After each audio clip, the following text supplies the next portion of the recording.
মোৰ যিটো বিশ্বাস যে APSLCৰ লগত যোন পাৰ্টিয়ে যাব APSLCও ডুবিব, লগত যাক ল'ব তাকো লগত ডুবাব।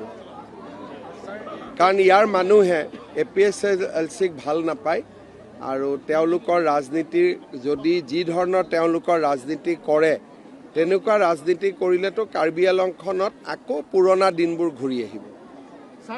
ধৰ্ণা, ধৰ্মঘট, আন্দোলন এইবিলাকে ঘূৰি আহিব। সেইকাৰণে কোনো ৰাইজে তেওঁলোককো ভোট নিদিয়ে আৰু তেওঁলোকৰ লগত যোনে মিত্ৰতা কৰিব তেওঁলোককো ভোট নিদিয়ে। কিছু ভোটটো পাবই। এখন সমাজততো বহুত ধৰণৰ মানুহ থাকে, কিন্তু মেজৰিটিয়ে তেওঁলোকক বেয়া পায়।